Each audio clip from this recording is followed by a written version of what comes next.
Buenos días, arquitectos. El día de hoy voy a presentar mi tema de investigación titulado Estudio de aisladores sísmicos frente a los riesgos estructurales de las edificaciones de alta densidad en Chorrillos, Lima, Perú. Con la presente investigación se busca informar acerca de los nuevos sistemas constructivos antisísmicos, en este caso específicamente sobre los aisladores sísmicos, que tienen como finalidad salvaguardar vidas y reducir el costo de reparación de las edificaciones luego de un sismo. El trabajo consta de 8 capítulos. Empezaremos por el primero, que viene a ser generalidades. Eh, bueno, Empezaré explicando el porqué de la investigación. Todos sabemos que el Perú es un país que posee alta actividad sísmica debido a que se ubica entre dos placas tectónicas. Por lo tanto, está expuesto a gran peligro ante actividades sísmicas. La placa oceánica de Nazca se mueve a una velocidad de 10 centímetros por año, mientras que la placa sudamericana lo hace a 4 centímetros por año, pero de manera contraria, en sentido contrario. Este movimiento produce la acumulación de energía en algunas zonas que se resisten a los desplazamientos de las placas. Eh, Después tenemos, ¿por qué nos estamos centrando en Chorrillos? Según el Instituto Geotécnico de Perú, la costa se encuentra en la zona 4, es decir, con sismicidad muy alta. El Ministerio de Vivienda realizó un estudio de microzonificación sísmica exactamente en el distrito de Chorrillos, lo cual muestra los diferentes tipos de suelos que este posee. Como por ejemplo los acantilados de la Costa Verde, las laderas del Cerro Marcavilca, el Morro Solar y los terrenos pantanosos de Villa. La conclusión de este estudio fue que Chorrillos tiene zonas de muy alta peligrosidad sísmica y actualmente están siendo ocupadas residencialmente por pobladores de bajos recursos. Después pasamos a los objetivos de la investigación. Como objetivo general tenemos estudiar el impacto que tienen los riesgos estructurales de las edificaciones de alta densidad en la implementación de aisladores sísmicos en el distrito de Chorrillos a partir del análisis de referentes proyectuales tanto nacionales como internacionales y estudios previos de la zona. Objetivos específicos: determinar qué impacto tiene el daño por ubicación dado el riesgo estructural de las edificaciones de alta densidad de Chorrillos en el aspecto funcional de los aisladores, y establecer qué impacto tiene la vulnerabilidad social dado el riesgo estructural de las edificaciones de alta densidad de Chorrillos en el aspecto funcional de los aisladores sísmicos. Después tenemos ya el capítulo 2, que viene a ser la metodología. Tenemos el cuadro de la tabla de variables e indicadores. La investigación tiene dos variables: la independiente son los riesgos estructurales y la dependiente son los aisladores sísmicos. Como indicadores de la variable X tenemos zona de riesgo, zonas vulnerables, peligro sísmico, frecuencia de sismos, densidad poblacional, número de pisos, material de construcción, estado de construcción. Y con respecto a la variable Y, aisladores sísmicos, tenemos como indicadores conceptos generales, normativas, sistemas de aislamiento sísmico y tipología. Ya en el capítulo 3 tenemos los antecedentes de la investigación. Con lo que respecta a los antecedentes, tenemos como dato que desde el terremoto de 1746 no se tiene registro alguno de otro movimiento de gran intensidad hasta la fecha. Eso quiere decir que hay mucha energía acumulada que podría liberarse brutalmente. En la tabla se pueden observar los sismos con mayor magnitud que han dejado a más cantidad de muertos, heridos y desaparecidos a lo largo del tiempo. Como por ejemplo Chimbote, que tuvo una magnitud de 9.7 grados y dejó a 50.000 muertos.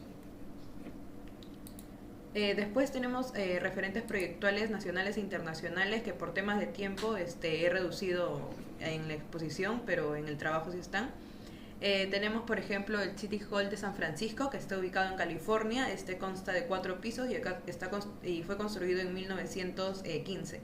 Se trata de un edificio en el centro de San Francisco que resultó dañado con el sismo de Loma Prieta en 1989. Se restauró y se protegió instalándole 530 aisladores sísmicos, y este ha sido un proyecto considerado como de mayor envergadura en el acondicionamiento sísmico del mundo. Después tenemos a Apple Park, que está ubicado también en California. Consta de 4 pisos y fue construido en el 2007.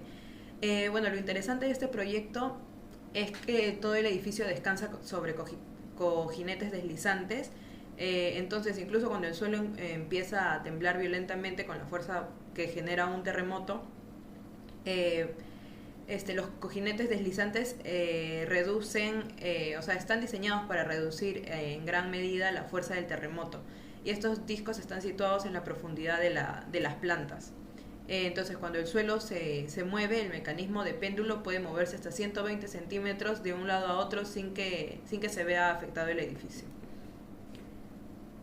Después tenemos ya como referente nacional el Hospital Daniel Alcides Carrión, que se ubica en Cerro de Pasco. Este consta de 5 pisos y fue construido en el 2015. Lo interesante de este proyecto es que usa un sistema antisísmico del nosocomio que está ubicado estratégicamente en toda la construcción.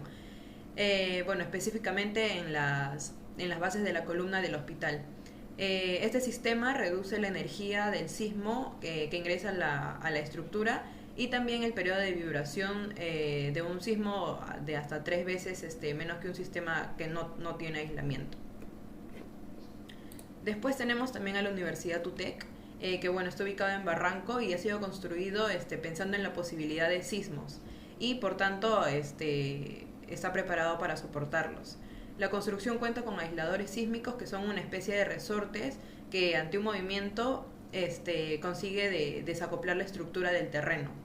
Y el doctor Abad afirma que los aisladores se ubican en los sistemas soporte de la estructura, siendo colocados estratégicamente para proveer a la estructura la suficiente flexibilidad que necesita para diferenciar la mayor cantidad posible del periodo natural de la estructura con el periodo natural del sismo. Y de esta manera reduce el impacto en la edificación. Después ya tenemos la base teórica. La evaluación de riesgos originados por fenómenos naturales. Este libro nos informa sobre la importancia de la evaluación de riesgos, que vienen a ser identificar actividades y acciones para prevenir la generación de nuevos riesgos o reducir los riesgos existentes, también adoptar medidas estructurales y no estructurales de prevención y reducción de riesgo de desastres, incorporar la gestión del riesgo de desastres en la inversión pública y privada en los 3 niveles del gobierno, coadyuvar a la toma de decisiones de las autoridades para proporcionar condiciones de vida adecuadas a la población de riesgo. También hablan sobre el peligro generado por los fenómenos naturales, que pueden dividirse en geodinámica interna, que vienen a ser los sismos, los tsunamis, maremotos, la de geodinámica externa, que vienen a ser las caídas, los volcamientos, los deslizamientos de roca, y los hidrometeorológicos y oceanográficos, que vienen a ser las inundaciones, las lluvias intensas, la sequía. Después tenemos el diseño de estructuras de una edificación, que respecto a esta teoría tiene como objeto la estabilidad, la resistencia, la rigidez, también que no presente alteraciones locales que puedan variar la seguridad a corto o mediano plazo. Explican también sobre los tipos de estructura definidos por el uso, es decir, se definen por sus características geométricas o mecánicas. Y por un lado permite comparar estructuras dispares en competencia, y por el otro resulta mucho más claramente definidos los condicionamientos externos a la estructura. Después, en este libro de uso de aisladores y disipadores de estructuras, de Carlos Genatios y Marianela Lafuente, nos explican cómo funciona un aislador sísmico. Lo definen como un elemento flexible que se coloca entre la estructura y la fundación al fin de transmitir la menor cantidad de movimiento a la estructura. En el momento de que ocurre un terremoto, ellos dicen que de no existir un aislador, la fundación transmitiría gran cantidad de vibraciones a la estructura, y al colocar este sistema disminuyen las vibraciones que produce. Después, también tenemos como base normativa lo que viene a ser el Reglamento Nacional de Edificaciones. Tenemos en cuenta la norma E030 de diseño sismo resistente para la investigación, la cual establece las condiciones mínimas para que las edificaciones diseñadas tengan un comportamiento sísmico acorde a los principios señalados. También tenemos en cuenta la norma E020, que es la de cargas, que tiene como objeto que las edificaciones sean capaces de resistir las cargas que se les imponga como consecuencia de su uso previsto. También tenemos la E050 de suelos y cimentaciones, que tiene como objetivo establecer los requisitos para la ejecución de estudio de mecánica de suelo.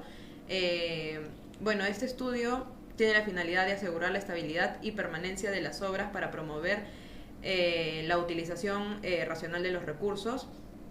También, por último, tenemos la norma E031, que es de aislamiento sísmico, y bueno, establece los requisitos mínimos para el diseño de la construcción con respecto a los aisladores sísmicos.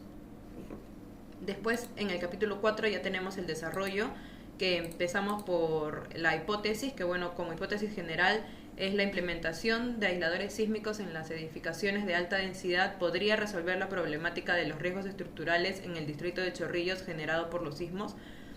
Y en específico tenemos el daño por ubicación, dado el riesgo estructural de las edificaciones de alta densidad de Chorrillos, tiene un impacto negativo en el aspecto funcional de los aisladores sísmicos, y la vulnerabilidad social, dado el riesgo estructural de las edificaciones de alta densidad de Chorrillos, tiene un impacto negativo en el aspecto funcional de los aisladores sísmicos.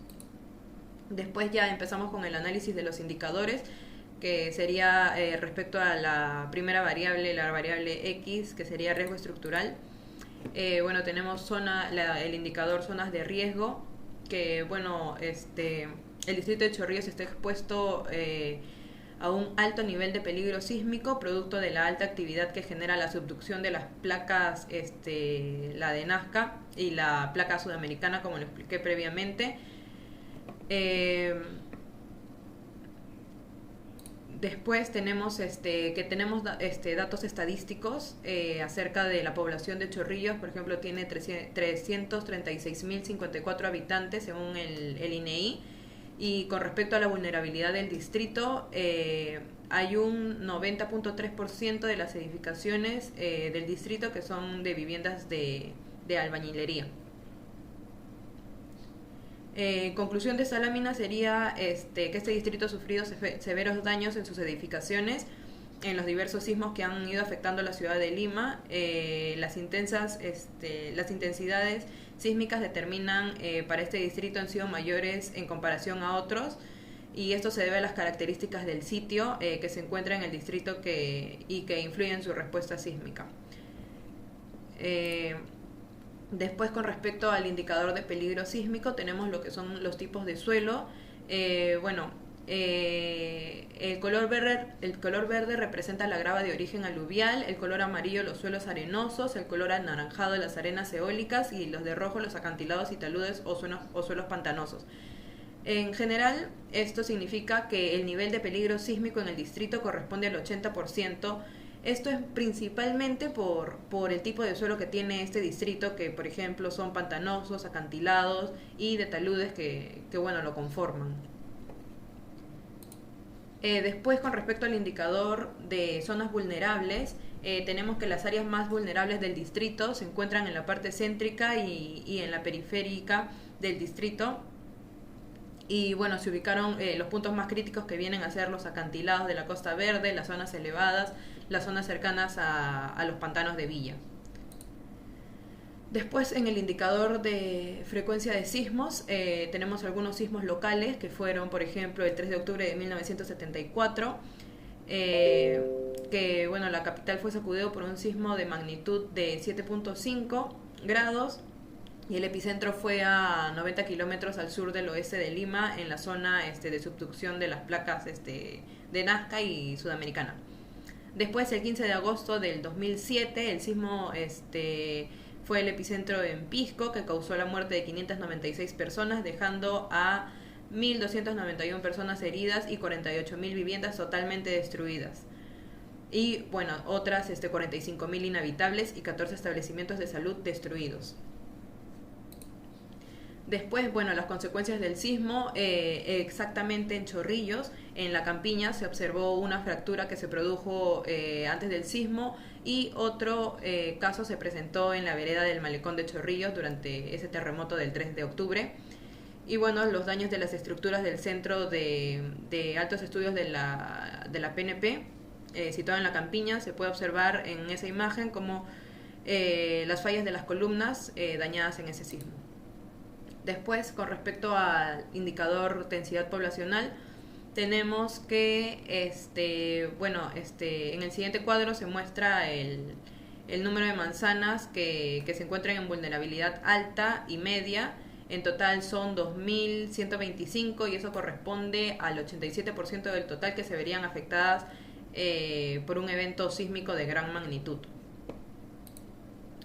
Después tenemos el número de pisos, el indicador número de pisos, que bueno, como se observa en el plano,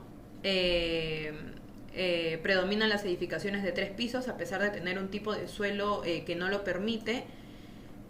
Asimismo, agregarle que bueno, el distrito está expuesto también a otros peligros como los tsunamis por su cercanía al mar.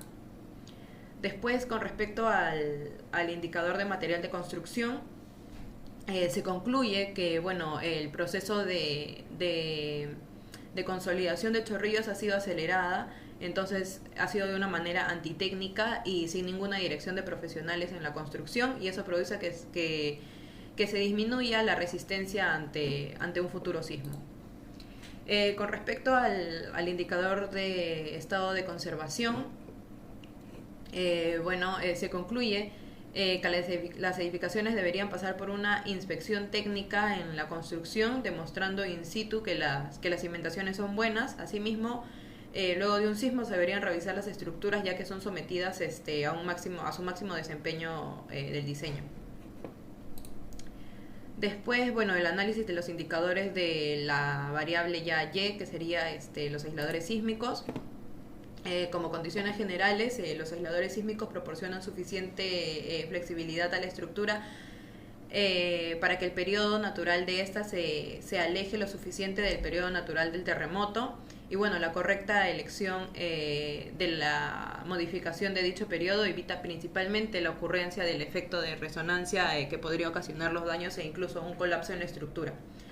Las funciones, bueno, son proporcionar suficiente flexibilidad horizontal que requiere el periodo natural establecido para el aislamiento de la estructura, tener la capacidad de recentrado aún después de un fuerte sismo y proporcionar a un nivel adecuado de disipación de energía con el objeto de controlar los movimientos que de otra manera podrían dañar los elementos estructurales. Después, ahí se ven las ventajas de los aisladores, que vendría a ser que reducen los daños no estructurales entre un 15 a 25%, los costos de reparación, la torsión en la superestructura, también significativa disipación de energía durante terremotos. Y bueno, las estructuras posibles a aislar son las esenciales, como los hospitales, las clínicas, las que en realidad deberían seguir funcionando después de un terremoto, un sismo de gran magnitud. Las estructuras con contenidos valiosos, las edificaciones residenciales con alta ocupación, los edificios de oficinas y aquellas estructuras declaradas como patrimonio histórico. Con respecto a la normativa, bueno, la norma técnica de 031 de aislamiento sísmico se organiza en capítulos, dando las disposiciones generales, requisitos generales de diseño, definición del movimiento del terreno, selección del procedimiento del análisis para estructuras aisladas, procedimiento de fuerzas estáticas equivalente, procedimiento de análisis dinámico, revisión de diseño y por último en el capítulo 8 los ensayos. Después, el objeto, la finalidad, que tiene como finalidad mejorar el desempeño sísmico de las edificaciones para su operatividad continua. Y sistema de aislamiento sísmico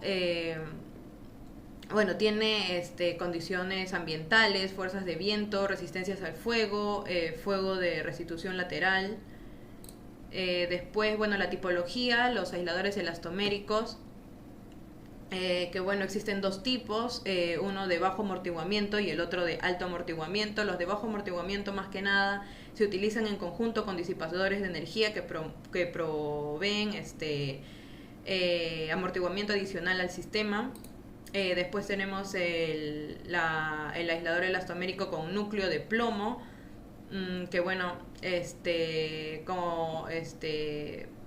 en realidad se fabrican habitualmente de caucho y de bajo amortiguamiento, alterando con las planchas de acero, y en el centro se deja un agujero donde está ubicado el núcleo de plomo bajo presión y se convierte en una unidad. Tiene como finalidad proveer medios adicionales de disipación de energía. Después los aisladores de deslizamiento. Bueno, existen también dos tipos.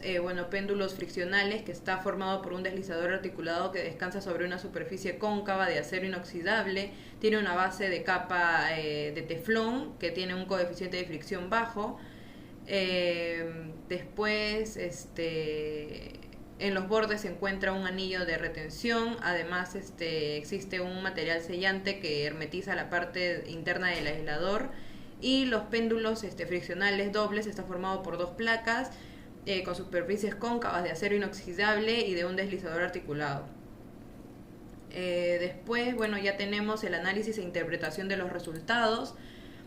Sobre el peligro sísmico, ¿qué fue lo que identificamos en Chorrillos? Que existen zonas de alto peligro como el acantilado, la Costa Verde, las laderas de Marcavilca, etcétera, que están siendo utilizados como residencia.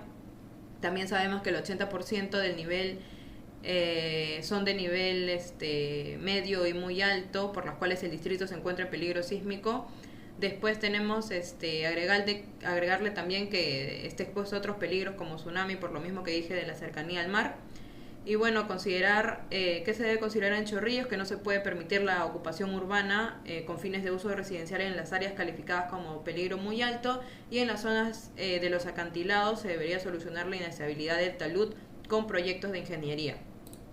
Después, sobre la vulnerabilidad, que interpretamos, identificamos en Chorrillos, que se encuentra en la parte céntrica. Las áreas más vulnerables están en la parte céntrica y en la parte periférica del distrito. Además se ubicaron los puntos más críticos, como lo dije, los acantilados, la Costa Verde, zonas elevadas, zonas cercanas a los pantanos de Villa, que representan el 55% del distrito. Otro elemento que también aumenta la vulnerabilidad es, como lo dije, la aceleración, la consolidación acelerada de este distrito, que también ha sido sin la dirección de unos profesionales que sepan del tema. Después, sobre los aisladores sísmicos, tenemos cuáles son que influyen en realidad positivamente a comparación de los sistemas duales convencionales. Existe una mayor flexibilidad horizontal y rigidez vertical.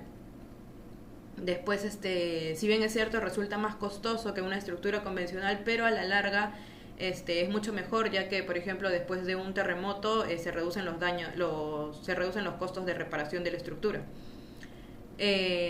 ¿Cómo influyen los aisladores? Influyen positivamente al comportamiento sísmico de la edificación. A su vez, los aisladores LRB busca que las dimensiones de los elementos garanticen la integridad de la estructura, estando sometida a las combinaciones de cargas posibles, y que la estructura cumpla con las funciones impuestas. ¿Qué es lo que debemos considerar? Que se debe considerar estos dispositivos para ya sea viviendas, edificaciones que tengan alta cantidad de pisos, y para construcciones esenciales también.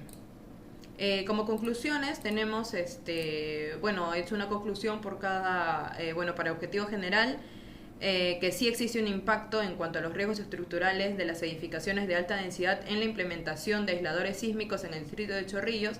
Esto se debe a que el sector de estudio tiene un nivel de riesgo sísmico que corresponde a un 78% a un nivel medio y 20% a un nivel alto y muy alto, principalmente por el tipo de suelo que existe, como lo dije, arenoso, pantanoso, acantilados y taludes.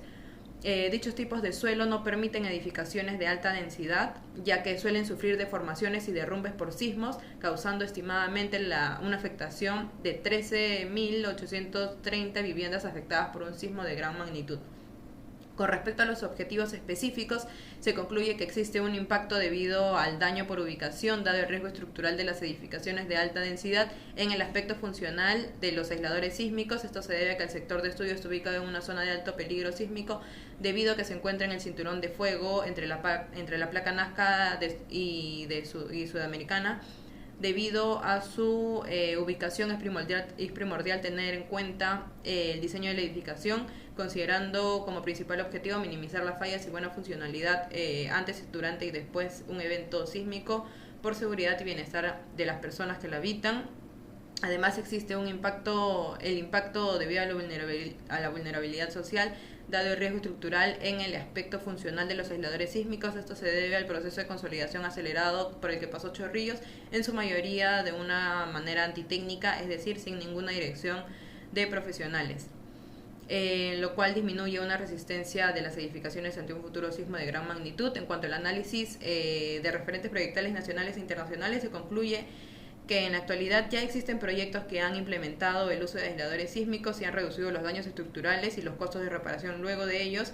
Sin embargo, en Perú, las únicas edificaciones que han empleado este sistema son las clasificadas como esenciales, las cuales albergan las instalaciones cuyo funcionamiento en condiciones de emergencia es vital para afrontar las consecuencias inherentes sobre desastres naturales. Finalmente, respecto a la metodología de la presente investigación, tiene un enfoque cuantitativo y permitirá la factibilidad de la implementación de aisladores sísmicos en edificaciones de alta densidad en Chorrillos. En la actualidad, las construcciones convencionales son diseñadas para reducir sismos de baja intensidad, siendo lo suficientemente resistentes hasta que el personal que lo habita en el interior pueda evacuar. Como recomendaciones, se tiene que respecto al peligro sísmico existente en la zona de estudio, se recomienda no permitir la ocupación urbana con fines de uso residencial en las áreas calificadas como peligro muy alto. Asimismo, se debería solucionar la inestabilidad del talud en las zonas de los acantilados. Referente a la vulnerabilidad, es recomendable que las autoridades tengan un control urbano más eficaz en cuanto a las densidades, la altura de la edificación, el estado de la conservación y el año de las construcciones, el material que emplean en sus construcciones y la ubicación de sus viviendas. También se debe priorizar los sectores que sufrirán más daños dado su riesgo de impacto es mayor. Se recomienda también promover el uso de procedimientos constructivos antisísmicos adecuados y con la asesoría de un profesional especializado y en concordancia con el Reglamento Nacional de Edificaciones. Y con respecto a al riesgo sísmico en Chorrillos, es recomendable que la municipalidad efectúe las acciones necesarias e inmediatas para demoler, reconstruir o reparar las edificaciones calificadas en riesgo muy alto para prevenir derrumbes originados por sismos que pudieran poner en peligro la salud y la vida de la población. Referente al uso de aisladores sísmicos, se recomienda el uso de aisladores a pesar de tener un porcentaje mayor en costo en comparación con el convencional, ya que funciona positivamente ante cualquier evento sísmico. Finalmente, teniendo en cuenta los beneficios técnicos y económicos que implica el uso de aisladores en las edificaciones, se recomienda tomar más en cuenta el uso de estos dispositivos para edificaciones que tengan gran cantidad de pisos, para así salvaguardar la vida de sus habitantes. Y por último, ya capítulo 8, tenemos la bibliografía, y eso sería todo en cuanto a mi tema de investigación. Gracias.